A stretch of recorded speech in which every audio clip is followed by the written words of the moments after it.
Don't be fooled, Taylor Swift isn't the person you thought she was. She may be the biggest musician in the world, but there's so many secrets she's kept from you for so long. Whether it's causing an actual earthquake that almost split a city in half, to traveling back in time to fix the NBA Finals, to dropping her entire music career to be a stockbroker on Wall Street, there's more to Taylor's story than you could have ever imagined. Starting off at the top is the time Taylor caused an actual earthquake. Taylor expected a sold-out show in Seattle, but no one could have expected her to shake the entire city. Scientists were very worried about Taylor's arrival because they knew the city was at risk of collapsing. But what happened at her show far exceeded their expectations.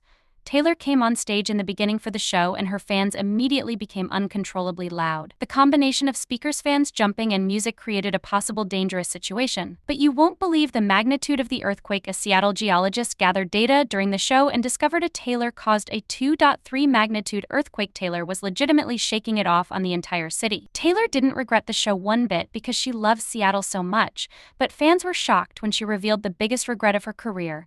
Taylor said out of all the mistakes she's ever made, there's only one thing she regrets, and it has to do with a past lover. In 2008, Taylor went on the Ellen DeGeneres show and revealed the name of a famous celebrity who broke her heart, but she didn't leave his name anonymous and blasted him on live TV. But who's the boy, you may ask? Taylor said the name when Ellen asked if any of her new songs were about a boyfriend. She said there was one song on her album about a boy, but he wasn't in her life anymore. Taylor revealed he broke up with her over the phone in 25 seconds, and she wanted to show him she was worth more than that. Taylor revealed the boy was in a popular band with his brothers and his name was Joe Jonas. But Joe responded to why he only took 25 seconds to break up with Taylor. He said he called Taylor to discuss his feelings for her, and she didn't take it well, so she hung up on him.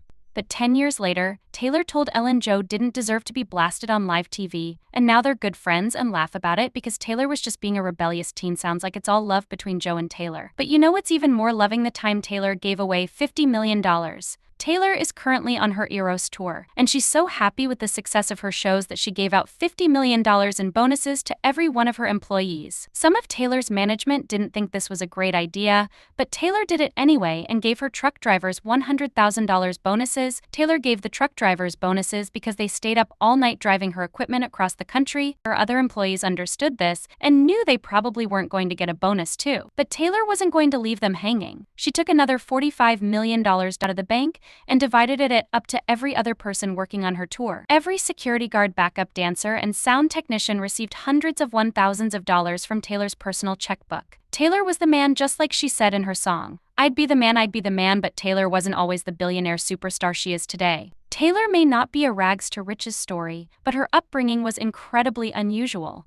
While many people know Taylor started her career in Nashville, Tennessee, she actually grew up 800 miles away in Pennsylvania. I mean, no wonder Taylor ordered 50 cheesesteaks for her and her crew after her show in Philadelphia this year. Girl loves her cheesesteak extra cheesy, and it better have fried onions on it, or Taylor is going to toss that sandwich in the streets like an ex-boyfriend. But Taylor didn't grow up in any ordinary Pennsylvania neighborhood. She grew up on an 11-acre Christmas tree farm in Reading, Pennsylvania. Taylor's father worked on the farm when he wasn't busy hustling in the finance world for Merrill Lynch. But Taylor said growing up on the farm made her obsessed with Christmas. She loves Christmas so much she starts decorating her mansions as early as September. But that's not even close to the weirdest thing about Taylor. She's so obsessed with aquariums that she put a giant one in a $15 million Tribeca apartment, but you won't believe what she filled it with. Taylor filled the aquarium with vintage baseballs, and next door to the baseballs was Karlie Kloss' room. But when Taylor didn't attend Karlie's wedding, everyone thought they weren't friends anymore. Taylor even released the song It's Time to Go with the lyrics when the words of a sister come back in whispers that proves she was not, in fact, what's seen. She's not a twin from your dreams. She's a crook who has caught. Fans knew the song was about Karlie. But Karlie attended Taylor's show in Los Angeles in 2023, so they're back on. But Taylor wasn't always friends with famous and successful people. In fact, her early days in Nashville were anything but a success. She said everyone in the city wanted a record deal, and she had to find a way to stand out. When Taylor was 11 years old, she drove into Nashville and submitted a Dolly Parton cover to record label offices, but got rejected by every single one of them. But Taylor's big chance came in 2005 when a Nashville cafe had a showcase. Taylor signed up, and when she got on stage, she shocked everyone in the room. Taylor played a few songs, and a man named Scott Borchetta saw her from the audience and signed her. But the catch was Scott didn't have a label or any previous clients. He was starting his own label called Big Machine, and Taylor became the group's first signing. She released her debut album a year later and it peaked at number 5 on the US Billboard 200 list. But before Taylor made it big in music, her goal was to be on a different stage. Taylor said before she went the country route, she wanted to be on Broadway. Taylor drove from Pennsylvania to audition in New York every week, dreaming of being cast in productions like Annie or Wicked. She said she was always going into the city for vocal and acting lessons. But after a few years auditioning in New York and not getting any roles, Taylor decided to take her talents elsewhere. That's when she started songwriting and playing guitar more, but Taylor said her love of theater never went away, and she got to live her dreams after being cast in the film adaptation of Cats. But going feline wasn't the right move for Taylor as the film lost $20 million in the box office and was poorly received by fans. Now we all know Taylor is a natural performer, but I bet you didn't know being a rock star wasn't her first choice career. Taylor gets to travel the world and perform in front of thousands of people every night. But back in the day, her dream job was something a little more realistic. Taylor walked into first grade and her teacher asked her what she wanted to be when she grew up. While most kids said an astronaut or a rock star, Taylor picked a more realistic job. She told her teacher she wanted to be a financial advisor just like her dad. Ever since Taylor was a kid, she admired her dad's passion for stockbroking and his successful career in finance. Taylor had no idea what a stockbroker was, but she knew her dad was passionate about being one. Taylor will probably never change careers to work on Wall Street. Imagine seeing Taylor taking the subway briefcase in hand. Now that's someone's wildest dreams. But Taylor is a prime candidate to hire her own personal financial planner as she's about to rake in $1 billion from her Eras tour. But Taylor's dad's career in finance still paid off since he invested $500,000 in Taylor's record label in 2006, but his return on investment was legendary. He made $15 million when the label sold his daughter's masters to Scooter Braun. Dinner at the Swift residence must have been awkward that night. Yeah, Taylor, can you pass the asparagus? Oh, and I made $15 million off someone stealing your music. But Taylor's dad insisted he had no idea about the deal because he refused to join an NDA-signed phone call with the label group because he didn't want to withhold information from Taylor. I guess he wasn't money hungry after all, but one thing's for certain, Taylor isn't leaving any city hungry because she's ending world hunger. Taylor's Eras tour is bringing in massive amounts of cash and Taylor is using her earnings to better local communities. When Taylor finished her concert in San Francisco, she immediately went to the local food bank, but Taylor donated so much money to the food bank. They said it was the biggest donation they had ever received from a single person. Volunteers predicted Taylor's donation would feed 500,000 people a month for an entire year. But Taylor's charity didn't end there. When Taylor performed in Seattle, she donated 100,000 pounds of fresh produce to an organization called Food Lifeline and followed it up by donating 75,000 nutrients. Just have to run for president herself, and a lot of people think she could win. American political commentators said Taylor is better qualified to be president than a lot of people running, but it got even more insane. They said Taylor supported Joe Biden and her music wasn't allowed in the White House while Donald Trump was in office, but Taylor's music also got banned from China. Her song I Did Something Bad from her Reputation album was banned in China because it was inappropriate. Even Taylor's 1989 album was highly censored in China because of the Tiananmen Square protests that took place in 1989, but Taylor just named her album that because it was the year she was born. But if Taylor wants to make sure her music is never censored again, she might just have to run for president herself, and a lot of people think she could win.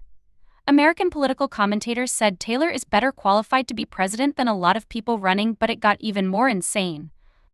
The Federal Reserve studied Taylor's positive effect on the U.S. economy during her Eras tour, and what they found will blow your mind. The Philadelphia Federal Reserve said Taylor was responsible for a massive increase in U.S. tourism.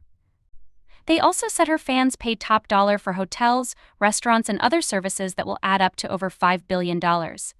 But what happened when Taylor went to Colorado was even crazier. The Common Sense Institute estimated Taylor made an economic impact of $200 million in consumer spending, which added $140 million to Colorado's GDP. And if you don't know what that means, just know Taylor made Colorado a lot of money and they'd be lucky if she ever came back so they could cash out again. But if Taylor is going to be the first female president, she probably won't be able to invite hardcore fans to her house anymore. In 2014, Taylor invited fans over to her Tennessee mansion when everyone told her not to. Taylor wanted to host an exclusive listening party for her album 1989 before it came out. but Taylor's security told her it was a bad idea and a huge safety risk. I mean, a fan could literally steal her Grammys or download her text with Matty Healy from her computer, but Taylor didn't listen to them and selected 20 fans from social media. Taylor monitored their accounts for months because she wanted to make sure they were normal people. But when the fans arrived at Taylor's front door, no one was ready for what happened next. An assistant opened the door and walked them to Taylor's living room. Everyone was sweating because they were so nervous to meet their idol. But where was Taylor? Was she actually going to show up? The fans waited so long they were about to get up and leave. But then Taylor appeared out of thin air. Everyone started crying and Taylor fed them treats to calm them down, while they all listened to the album. She even fed them her favorite food, and that's the next fact I bet you didn't know about Taylor. Taylor eats pretty healthy so she can feel fit to perform every night. Every morning, she has a fried egg over a buckwheat crepe with ham and Parmesan cheese for lunch. She's munching on a salad, yogurt, or a sandwich. But if you're ever at this restaurant, you might run into Taylor Swift. Taylor said her favorite restaurant of all time is Cracker Barrel, and she chows down on their famous breakfast of pancakes, hash browns, and bacon. But on the tour bus, when Taylor has to whip up something quick, she relies on spaghetti with butter. Maybe she'll date an Italian next, but when Taylor's not slurping on angel hair, she's predicting the future. I mean, what can she do? Taylor won Billboard's Woman of the Year in 2014, and her speech forecasted who would win the award in the future. She told the audience the future a Woman of the Year is probably someone sitting in a piano lesson or girls' choir at that very moment. And Taylor was right, because at that exact moment, someone actually was sitting at their piano, taking lessons and singing in a choir, and that same person was presented with the 2019 Woman of the Year award. But who was the woman? It was actually Billie Eilish, and she thanked Taylor for inspiring her every day. But this next event Taylor predicted was even crazier. In 2008 Ryan Seacrest interview, Taylor predicted one of her biggest songs. During the interview she said, "When you make mistakes, you need to shake it off." 6 years later, Taylor dropped the song Shake It Off, which was the #1 song in the US for 4 weeks straight and received a diamond certification. Maybe Taylor isn't just a singer, but a time traveler from the future. But none of those examples compare to the time Taylor controlled the NBA playoffs. Taylor's Eras Tour began at the same time as the NBA playoffs, and every city Taylor performed at was affected by it. Taylor played 3 shows in Atlanta right after the Atlanta Hawks lost their series to the Boston Celtics, but Taylor's powers didn't stop there. She played 3 shows in Philadelphia during the Sixers series against the Celtics, and you guessed it, the Sixers lost and the Celtics won the series, but it got even crazier. But Taylor has a specific reason for why the number is special to her. Taylor was born on December 13th, and she turned 13 on Friday the 13th, but it gets even crazier. Taylor's first ever album took 13 weeks to earn gold status. And her first song that went #1 on the charts had a 13-second intro, but it doesn't end there.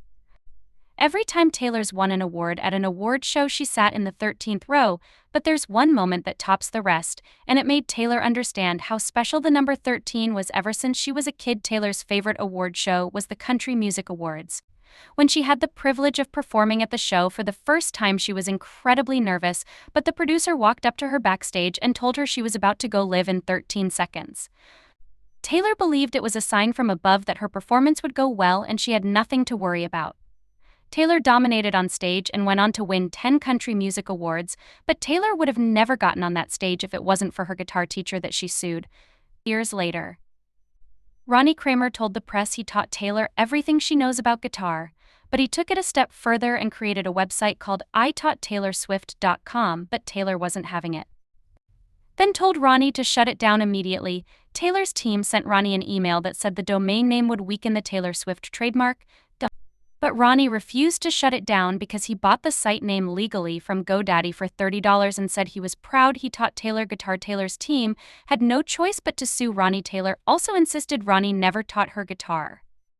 She said he showed her a few strings, but she was mainly self-taught after that. But Ronnie said Taylor took lessons from him for 2 years and even helped her set up a studio in Nashville.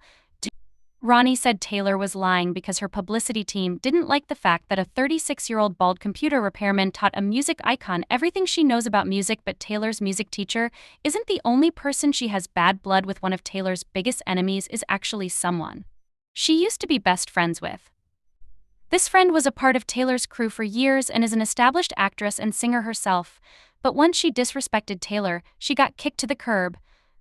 Just like John Mayer, the friend is Zendaya, and after she appeared in Taylor's Bad Blood music video, Taylor considered her a friend for life.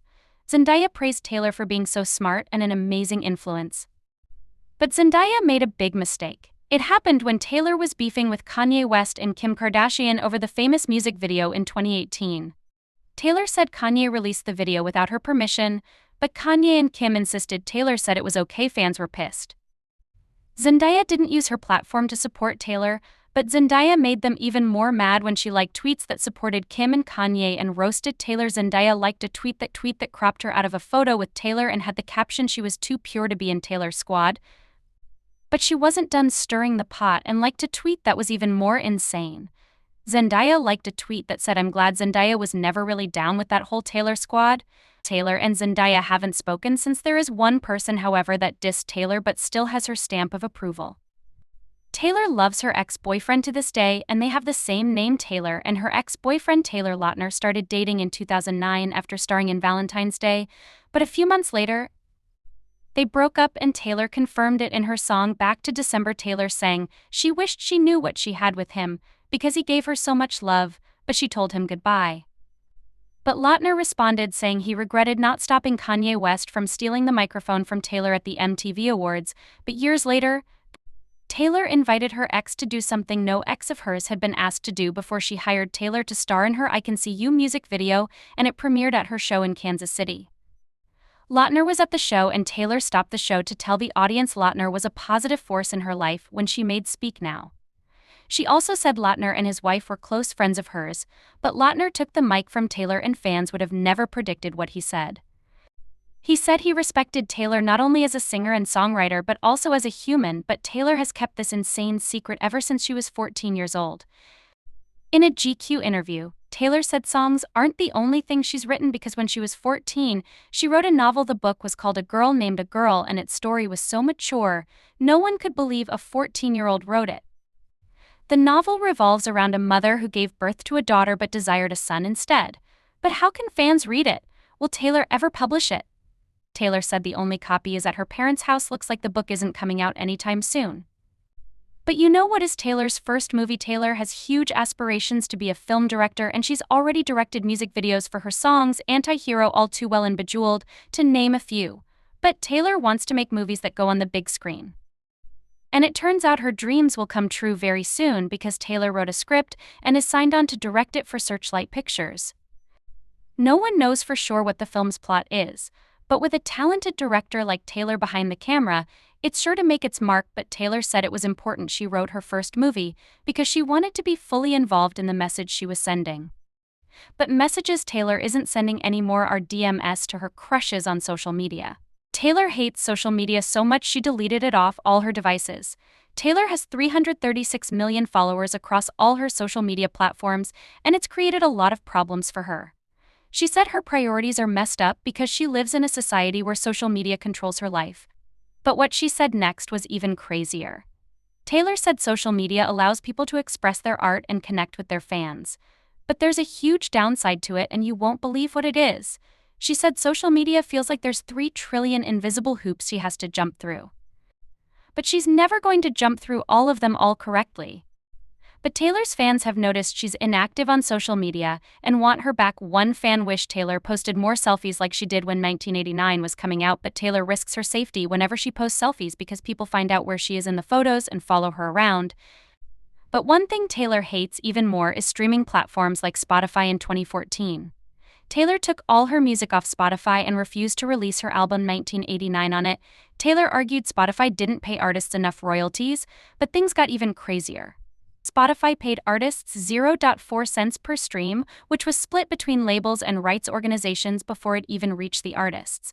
But when Spotify heard Taylor hated them, they panicked and hoped she changed her mind because she was one of their biggest moneymakers. Taylor was the 3rd most streamed artist on Spotify, and they lost millions when she exited. But Apple Music announced they would be offering a 3-month free trial to subscribers and not pay their artists, and this upset Taylor more. She said it's not about her because she can support herself. Taylor said she was speaking for the new artists that just released their first album and weren't going to get paid at all. But Spotify offered free trials too. And they personally called Taylor and told her they were sorry. They agreed to pay her more royalties for their free trials, and Taylor released 1989 on Spotify a few days later. But Taylor has a photo framed in her house that brings her back to one of the worst days of her life. Taylor framed a picture of Kanye interrupting her VMA speech in 2009. To remind her of an insane lesson, Kanye interrupted Taylor's speech and embarrassed her in front of millions. The ordeal started a chain reaction of bad blood with Kanye, but Taylor makes sure to remind herself of the moment that started it all, because she said life is full of little interruptions.